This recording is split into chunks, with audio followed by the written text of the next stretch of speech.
Me conta uma coisa, você está preparado para conhecer um dos sistemas penitenciários mais rigorosos do planeta? Não estou falando do Brasil, mas do Japão. Nesse presídio aqui, as celas não têm grades, repare, são extremamente limpas, organizadas e não falta espaço. Mas se os presos saírem da linha, bom, daí eles podem enfrentar punições próximas à tortura. Nós sabemos disso porque falamos com um brasileiro que sentiu na pele a dificuldade de se adaptar às regras das cadeias japonesas. Fábio é rapper brasileiro. No Japão, trabalhava 12 horas numa fábrica. Nos fins de semana, fazia shows. Até que um dia, foi preso por causa de um cigarro de maconha. 7 meses. Ele entrou em um dos sistemas penitenciários mais duros e rigorosos do planeta. Como se fosse um quartel militarista. Um desafio principalmente para quem é de fora do país.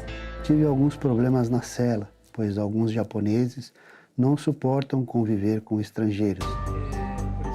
Um lugar fácil de entrar. Quantas vezes você viu um juiz declarar o réu como inocente? Assim, diretamente, nenhuma vez. E de onde algumas pessoas só saem mortas. É que no Japão existe a pena de morte. Nascido no Brasil, Fábio chegou no Japão com a família. Eu fui com 15 anos para lá. Os Mesquita foram morar em Yokohama, na região metropolitana de Tóquio. Vários grupos de dança em frente aos espelhos lá, treinando os passes, uns fazendo grafite. E foi um baque para mim, eu falei, nossa, tô no céu. Não demorou, o menino brasileiro estava entrosado. Começou a fazer letras de rap. Fui pegando amizade e frequentando sempre as casas noturnas lá. E quando eu me deparei, estava cantando. Fábio virou o MC-Q, que em português seria MC9. Com um trabalho numa fábrica de autopeças, ganhou dinheiro para sustentar um hobby, o lowrider. Em 2007, foi um carro destes com a suspensão modificada para Tóquio. Chegando lá em Tóquio, lá por causa da luzinha da placa lá que, né, mau contato, o carro pula e tal, né, ela acendia e apagava. Foi onde os homens veio, já embaçou com a luzinha da placa e tal, e não sei o quê, não sei o quê. Aí foi onde me enquadraram. Acharam a droga no carro. Condenado, o MC acabou em um dos maiores presídios da capital japonesa. É o presídio de segurança máxima do Japão ali. Eu fiquei de cara, que nem hospital não tem a tecnologia que o presídio tem, né? O complexo é localizado numa área estratégica de Tóquio. De um lado, o rio Arakawa. De outro, prédios do governo. Luiz é brasileiro e há 25 anos atua como intérprete da justiça japonesa.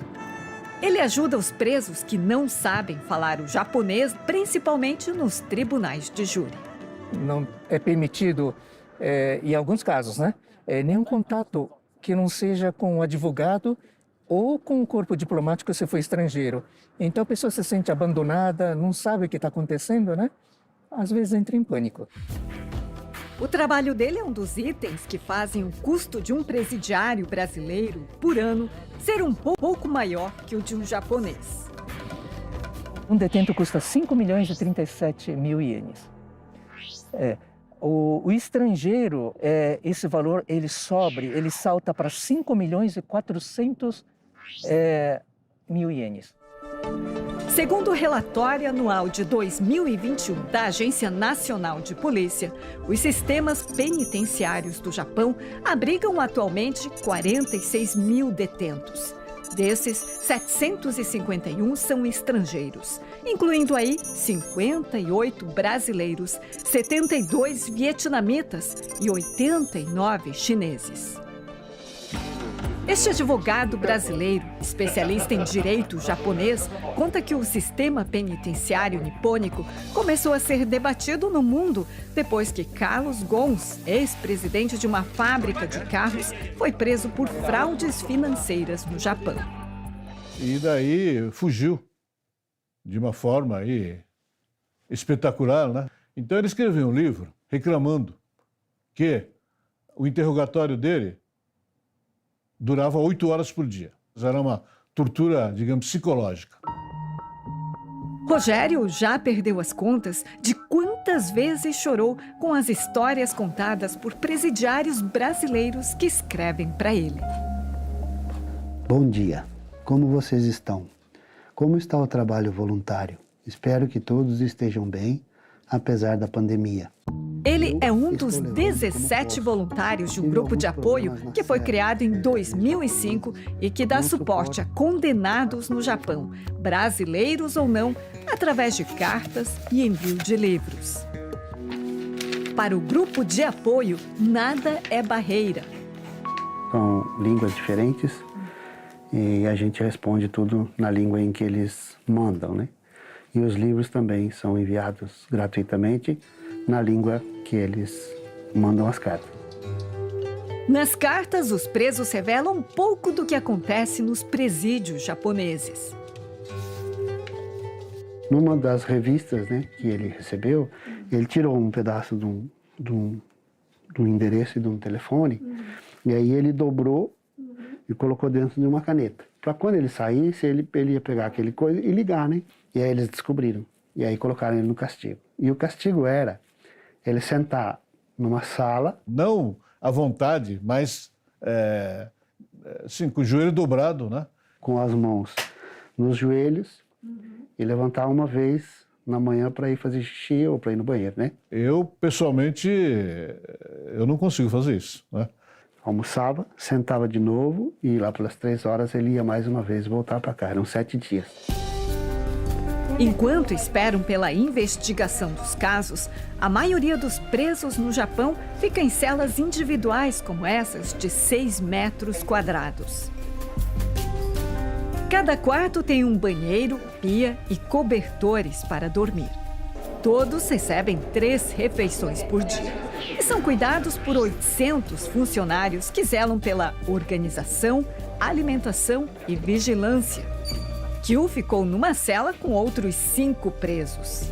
Ela não tem grade, ela é um vidro bem grosso mesmo, porque quando a gente entra lá, eles dão uma cartilha para você ler como funciona, como é o sistema de lá e tal. E eu vi lá que estava escrito que é quase 5 centímetros o vidro, e se ele vir espatifar, ele vira areia, justamente já para não causar rebelião, né? Não virar uma arma.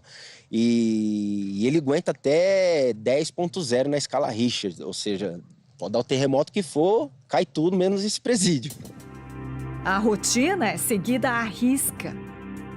Era 6 horas da manhã, tocava um sinal, desse sinal a gente já pulava, já dobrava os cobertores, era 15 minutos para a gente fazer a limpeza, desde lavar o banheiro, fazer a limpeza total, organizar, já arrumar a mesa, para receber o café da manhã e já ficar ajoelhado ali, em ordem, né?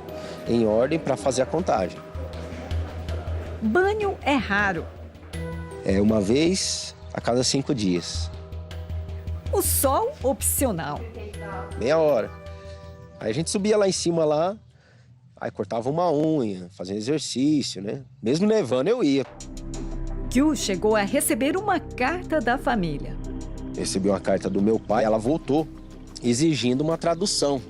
Toda correspondência é monitorada. Falar outra língua também é proibido.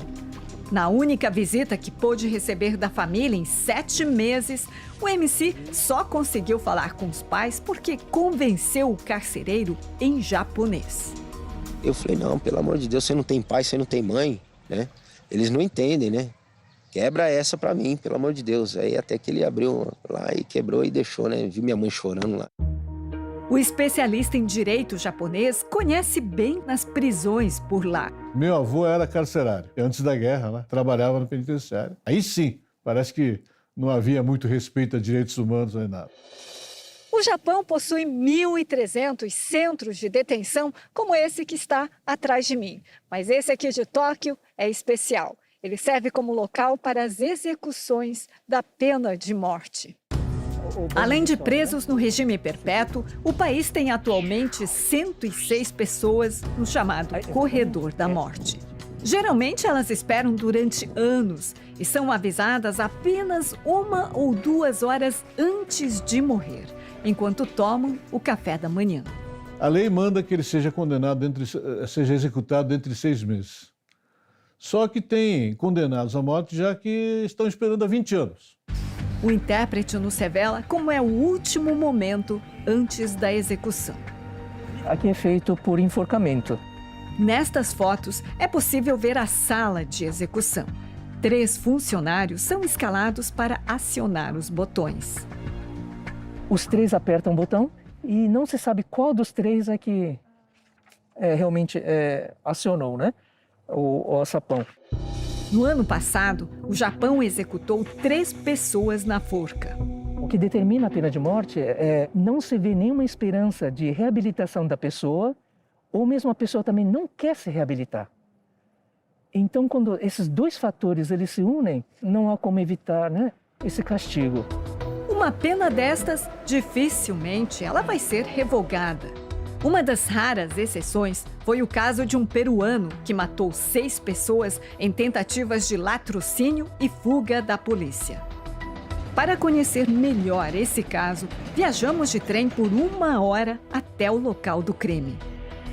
Em setembro de 2015, o peruano Byron Jonathan Ludenha, na época com 34 anos, veio até essa cidade de Kumagaya, a cerca de 60 quilômetros de Tóquio. Aqui, ele invadiu algumas casas e matou 6 pessoas. Entre as vítimas, uma criança de 7 anos que voltava da escola e uma idosa de 84 anos encontrada dentro de uma banheira. Isso só aconteceu porque aqui no Japão as casas não costumam ter grades nas janelas e muitas pessoas deixam até a porta aberta. Ninguém imaginava o horror que estava por acontecer. A pena de morte de Byron foi trocada pela prisão perpétua porque os advogados conseguiram provar que o peruano tinha problemas mentais. Grave também é a situação de um ex-presidiário no Japão. Quando a pessoa já é taxada, né, como criminoso, é muito difícil dessa pessoa se restabelecer novamente na sociedade, né? Quando eu fui preso, eu tinha uma casa toda mobiliada, né? Eu era bem sucedido no meu serviço, ganhava quase 20 conto, trabalhando em fábrica. O MCQ, mesmo tendo pago pela contravenção, não quis ficar mais no Japão. Vai fazer 10 anos que eu tô aqui no Brasil, né? Aqui trabalha como eletricista no interior do Paraná e continua a compor letras de rap. Tô lançando um rap japonês, entendeu? Pra globalizar de vez, né? E lançar aquela ideia. Sobre o que fala a música? Fala sobre resistência, né? Sobre o que é ser um imigrante. Pois ser mestiço não me protege do mesmo